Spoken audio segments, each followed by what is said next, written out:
Gundula Bosch is PI and director of the R3 Center for Innovation in Science Education and a member of the faculty at Johns Hopkins University. Her IGE project is called Rise Across the Disciplines.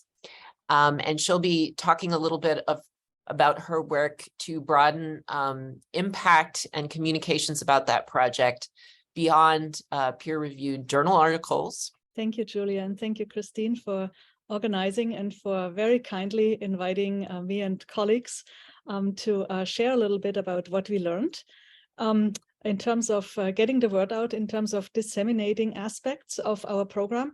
What we do at the Bloomberg School of Public Health at Johns Hopkins, we make and administer and offer the BSPH R3 Graduate Science Program.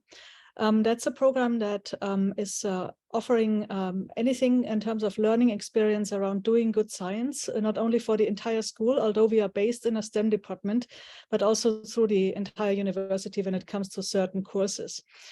And I wanted to very briefly, for those of you who don't know our program, show you a little bit about what you're doing and then go over to the main topic of our presentation. We are essentially looking for ways how to bring the PH back into PhD. Not only recently into PhD education, but this is where we started. We also have a master's program. And we do this by emphasizing the 3 R's, or the 3 core norms of good scientific practice: rigor, reproducibility, and responsibility in our competencies. These are not courses which you see here on the main slide, but competencies in our program.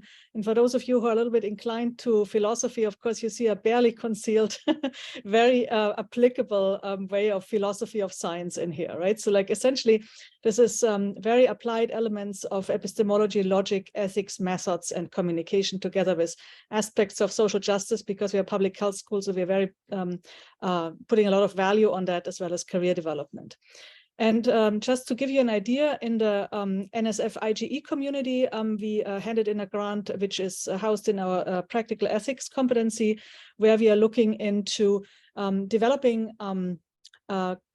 educational modules around questionable research practices, which I don't want to go into any kind of detail here, but an excerpt is mentioned here. And we are going to test them in our research ethics course, which has almost 400 students every year, because it's offered across 3 divisions, which comprises students from the social, natural, and life sciences, as well as engineering. So essentially modules that are being tested for effectiveness in these learner populations. So that's what we do for IGE. But of course, what we wanted to talk about today is basically what aspects we were able to disseminate from our program and how we did this, and what allowed us what this allowed us to do in terms of creating networks, and also because we were a young program that just started about like a little bit more than 5 years ago, and how this can win you allies when you want to basically make a difference in graduate science education and want to make sure that other colleagues maybe join you on a reform effort. So I wanted to introduce you on this occasion to Dr. Arturo Casadeval here in the upper right-hand corner, who is the chair of our department and who actually came up with that idea of founding the R3 program at our institution. He joined us in 2015, came from the Albert Einstein College of Medicine to the Bloomberg School. And then shortly after his arrival, came up with that article here in the BSPH magazine, so it's an internal magazine, and put out in an opinion piece his idea about how we should reform graduate science education, essentially to bring more broader views and less specialization through a stronger emphasis on the basic principles of science, namely the PH and PhD, back into the way how we teach science. And well, this was a very a good article that was very catchy, and it allowed actually a lot of students and teachers and educators to get this on the radar. And it also, stirred up the dust a little bit, which was absolutely necessary. So something that was really an interesting approach shortly after his arrival to immediately came up with the idea, which also allowed us to get significant support from the Dean's office and allowed me to join full-time on that particular project a couple of months later. And then basically what we did in the year after, I and my team, we started making the courses for that program and published it in early 2000. Actually, this is wrong. This was in 2017 here. Don't know my own publications here. By describing basically the concept from our program in an article and in bio. And what we also did is in the following years, we published a couple of other aspects here and then when it came to describing what we did in the program. And also all the time, we asked our institution to put out press releases, which also helped us to gain more traction in the respective communities. So this is my first tip. Once you reach a milestone, for us, it was essentially our ability to describe the program, that you don't be shy to just publish something that's conceptual and descriptive, because it's always already quite useful for other educators. And we were quite astonished to notice that there's quite a few traditional research journals who would take such articles, right? So like not always in terms of a full article like this one, but sometimes in form of a perspective, sometimes in form of an op-ed, sometimes in form of a peer-reviewed article. But these are, of course, just some examples, but they were quite responsive to any kind of attempts to or questions whether they would take some of these.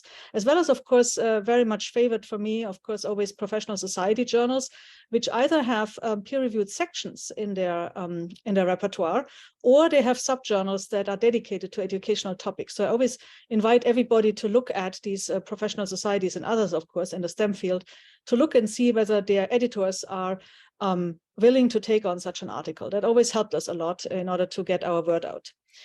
And so essentially what we did after, we were able to place an op-ed in Nature. That was, of course, a sheer luck, because we were able to persuade one of the educators, the editors actually there, to help us formulate a one-pager, which was a little bit more palatable to the general public written article that would take the gist out of our more education-focused paper before.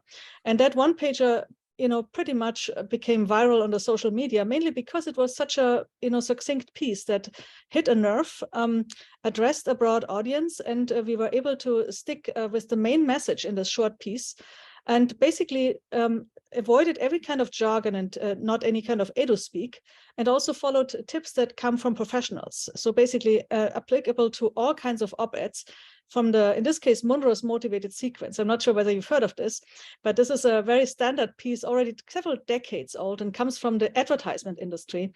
Everything, when you want to put a opinion piece, or even want to write a persuasive speech, it's always very good. So I have a section of references in the back if anybody wants to follow this motivated sequence. It's always quite interesting. But I always give us it as a tip, editors can be extremely helpful in this process. So if you find an editor that is willing to engage in this process, or already has a kind of a inclination for educational articles, they are quite often willing to work with you and make your language applicable to the general public. So that can be very helpful in terms of increasing the reach of your write-up. So because quite few of us are able and educated to write in that manner, but the editors quite often are. Yeah, basically, what happens then is we were invited to write some more op-eds, and here's one for which is from Stat News for the First Opinion Stat section. That is actually a journal, or basically a news outlet that is quite often read and consumed in the medical discipline. So it allowed us to spread our the news about our program to other disciplines as well. And here also we emphasized the interdisciplinary aspects of our program. And I've actually also seen some colleagues work with newspapers, believe it or not, to definitely also bring some aspects of what they are doing to maybe the opinion pieces in some of the newspapers, which increases your reach significantly if you want to advocate for your cause. So what happened after that is that our articles were covered in several blogs and news outlets. These were things that were written for us or about us, but we didn't initiate this. So for example, this is a blog in Johns Hopkins from our own students. These were articles, follow-ups in Nature. This is basically news outlets that are bringing out news out, which are just trending somewhere else, but it's something that's very helpful if you want to reach broader audiences.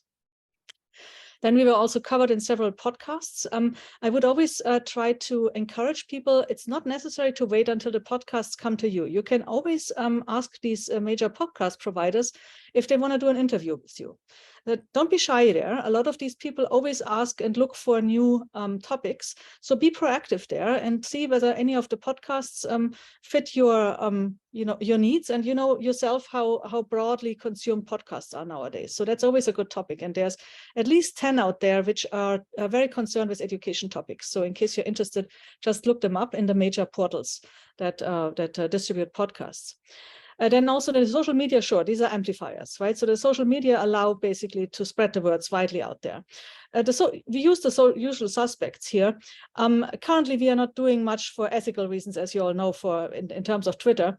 We will see what develops with that platform. But essentially, we use the usual suspects to make our work known. And especially on Twitter, about every year, we had a wave of people who were just amplifying the knowledge about our articles in the news. And this was actually interesting because it's already like 4 years or 5 years. It's coming to the 5th year after that article was published, but still people are talking about it. So this is quite interesting and shows just how much palatable op-eds can be, right? Op-eds can be, when they are very succinct, can be very influential if sometimes you're lucky to get it. So I'm just saying that this is something that I would advise and suggest to everybody who wants to basically advocate for your cause. It can be quite helpful.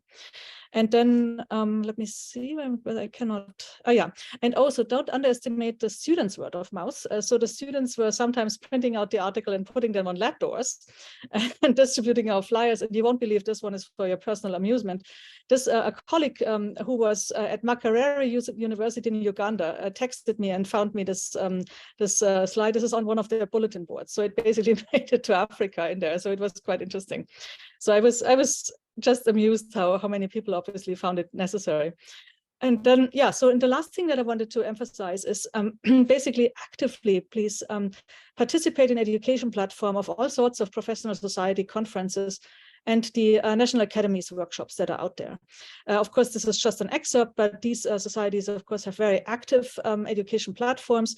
And I wanted to specifically emphasize the Online Ethics Center here for Engineering and Science, which have an excellent and very much grown and large collection of all sorts of research ethics and research ethical methods in research collection of resources already. So I can only encourage everybody to peruse their widespread resources. Our material will be at the end deposited in their material there. So this is just a very helpful collection. Okay, and then, yeah, just to give you an idea, basically our activities of disseminating aspects of our program made it for us possible to found the RISE network. So this is a large network around the globe, which was just, for us, a revolution, because it allowed us to have many partnerships and many wonderful collaborations in the meantime, and the community is steadily growing. In case you're wanting to join us, everybody can join this RISE network. And also, if you want to hear what these people are doing, all times in August, we have a little symposium, which is free of charge, and everybody's invited to attend. It's virtual. Everybody can basically Zoom in if you're interested.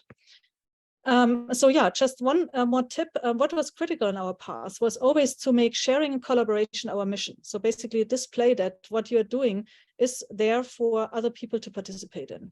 We spend a lot of money on hot coffee or chocolate or tea and coffee in order to get people to sit with us and, essentially join our ideas in case they were skeptical, because we all know, right, if you want to make an educational innovation, there's always people who are a little bit hesitant about how it's going to be.